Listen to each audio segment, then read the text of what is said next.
Howdy Internet! This is Itzner from PewPewAdvance, and as my very first proper YouTube video I wanted to show you how I did upgrade my old GBA with a new shell and a new IPS screen. So let's dive right in.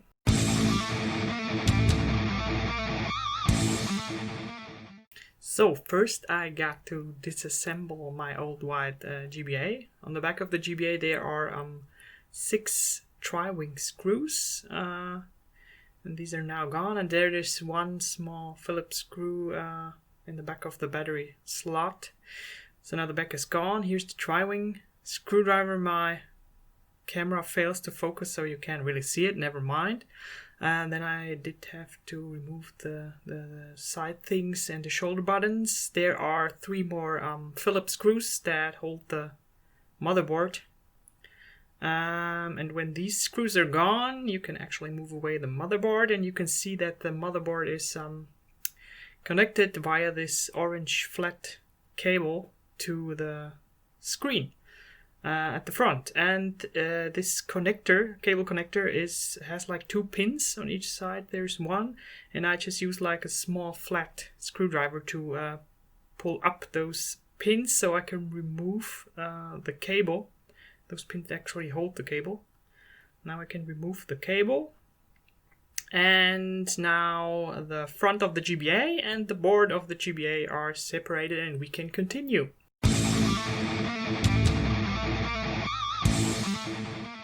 Next up, we are going to check if the new IPS screen, does actually work. So for this, I will take the back of the new GBA shell, and then first I'm trying to just like put the board in properly. Of course, I first try to put it the wrong side around. So it works like this. This is the IPS screen. There's a lot of stuff in that package. This is the new connector cable which connects the new IPS screen to the old GBA board. And this is the new IPS screen with a protector stuff on there. To check if the screen works, I first have to connect the screen to the board. I do this with that connector again, and now I have to pull down the 2 pins. I use the screwdriver again. And then there's like this small connector on the other side of the cable. You can see it a little bit here, that connects the screen. Now I'm putting the board with the cable and the screen into the back of the shell. Of course I need batteries, otherwise I can't check. So first I try to put in the batteries and put the board back in, which didn't really work. So I removed the batteries, pulled down the board properly, and then I was able to put in the batteries so they actually fit, and everything seemed to be in the right place. At least I thought so, until I tried to switch the power button, and nothing happened. So apparently I think there was an issue with the batteries, which I did just like cut away now. Yeah, and the screen is working, yay. So which means that like the cable and the screen are all in a fine condition.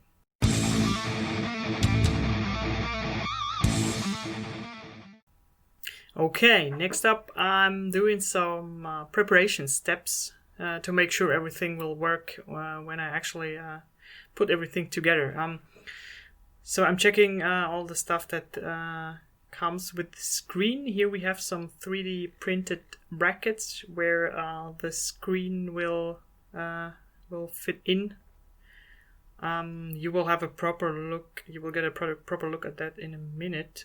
So I actually have 3 screen front glasses. One of the glasses came with the new shell. One of the glasses came with the IPS screen. And this is a glass I ordered separately with a nice nice effect there on the GBA font. This is how the bracket and the screen. I'm trying to fit the screen into the bracket, and then I realized that the bracket was not assembled properly. So now you can see how it should actually look. It all has to be like one flat surface, and then the screen does fit in there really well, and the screen and the bracket then would come into the front shell like this.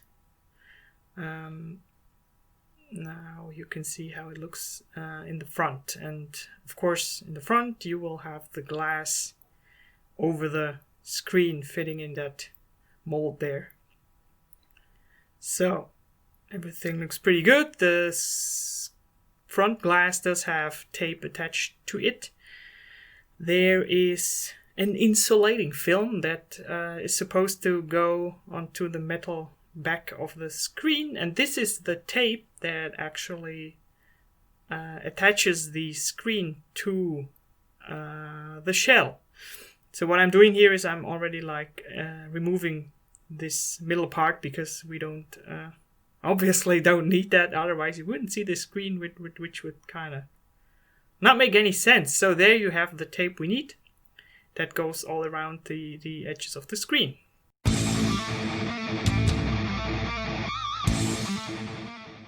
Here comes the fun part, actually installing the screen. So first off, I'm taking the tape which holds the screen to the shell, and I'm putting the tape on the front of the shell like this. So I kind of try to get it in there.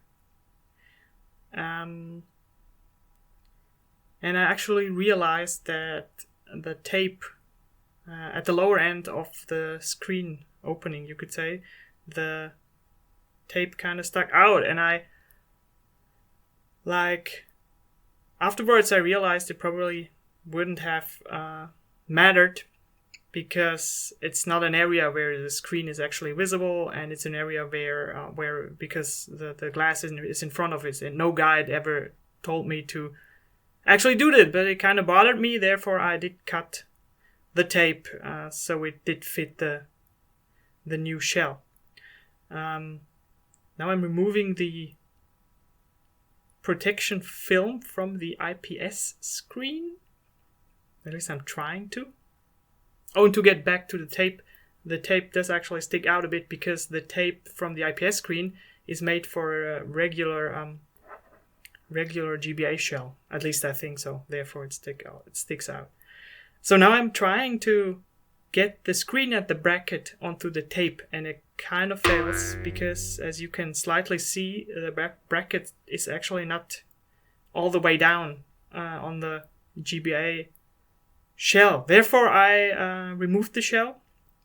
I removed the screen from the shell again, and I'm trying again now to get it on there properly. So the screen has to go into the bracket like this, and this was the important step, to actually start at the top and I'm trying to get the screen and the bracket at the top like perfectly aligned, and then I'm pulling them down from top to bottom, and this time around it worked properly and everything seemed to fit the way it should.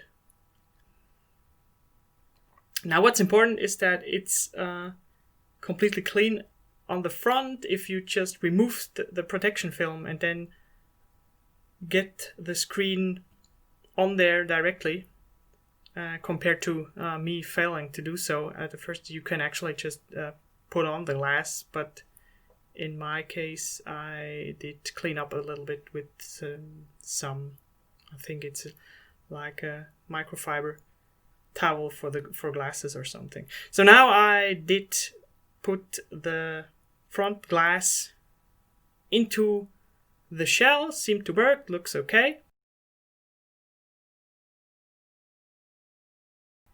Since the screen is now correctly assembled, I continue by connecting the screen to the board of my old GBA. But first, always be safe. I have to attach the insulating film, as it says on the insulating film, to the back of the screen. There we have the new cable which came with the IPS screen. I'm connecting this to this little connector that comes from the IPS screen.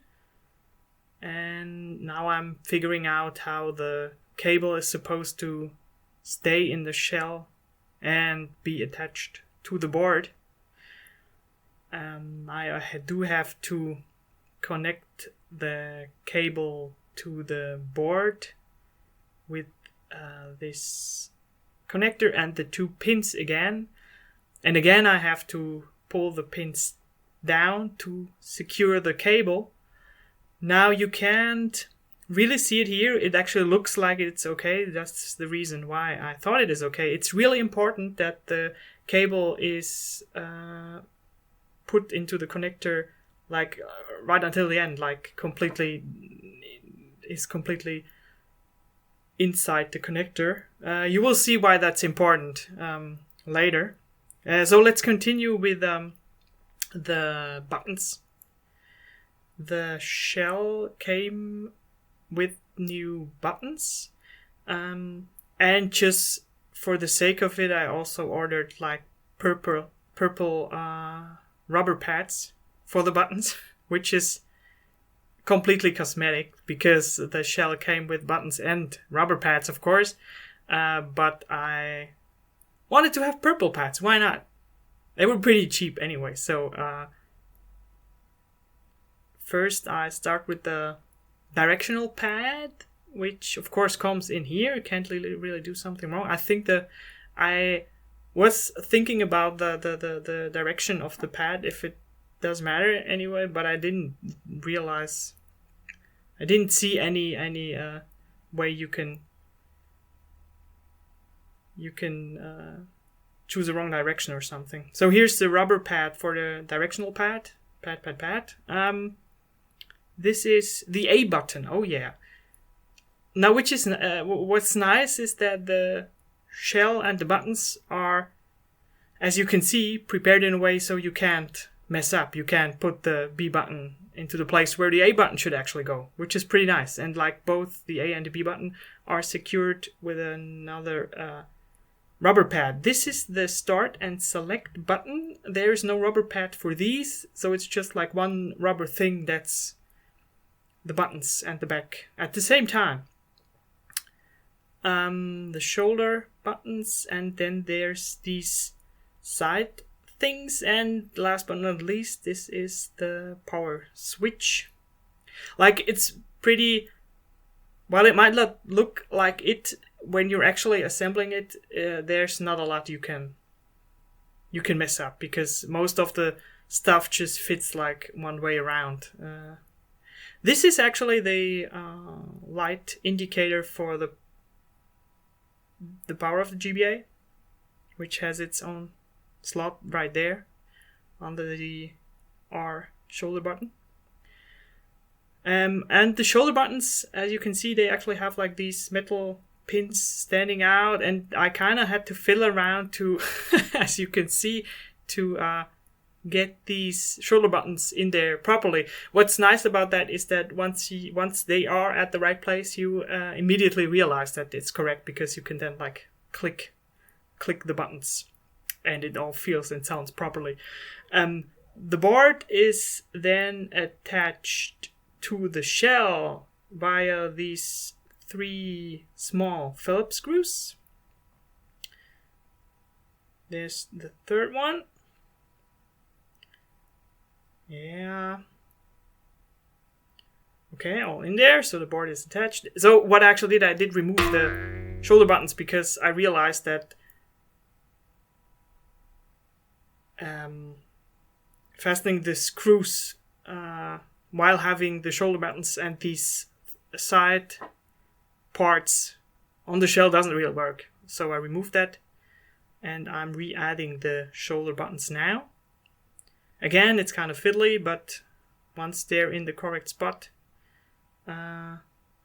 you should realize they are.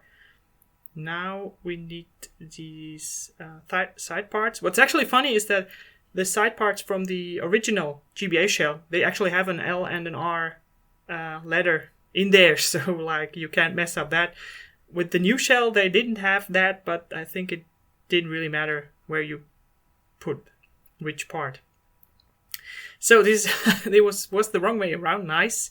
This is the back of the shell, and now everything is put together and looks pretty good. Next up, I'm getting all the 6 screws in there. So since I got new screws with the new shell, these are not tri-wing screws anymore. These are regular Phillips screws, which is like pretty handy because you always have like a Phillips screwdriver at hand.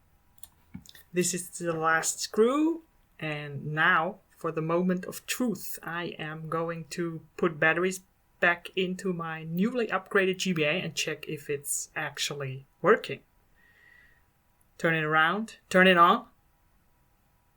Oh my god, no, it's a lot of white noise. So I was really stressed out. What the hell was that? There was only one way to find out what it was. I had to completely disassemble everything again. Yay!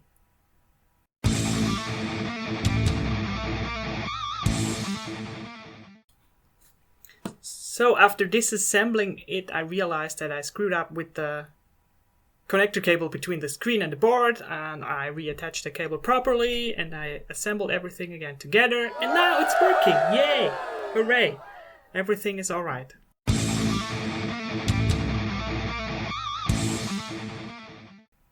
Yeah, so the GBA is almost finished. As the last thing I need to do, I did put that sticker on the back of the shell, so it looks like a proper shell, and then I'm gonna test my newly upgraded GBA to check it out, how it looks and works. So what's important to mention here is that the IPS screens do have the option to solder, I think, 3 wires to the board, so you can actually adjust the brightness of the screen. To keep it simple, as like a first part of upgrading my old GBA, I did not do that soldering part. So all you will see here now is the default IPS screen brightness, which compared to the brightness of the original GBA model is still like really bright, and really it's really nice. The picture is really sharp and clean and really bright, and you can see all the colors and pixels really nicely. So I was really satisfied with that screen. The buttons were also really great, better than I expected. The only thing, if I had like one thing, is that the directional pad is kind of spongy. Apart from that, everything is pretty much perfect. So that was that. I was really impressed and excited about that upgrade.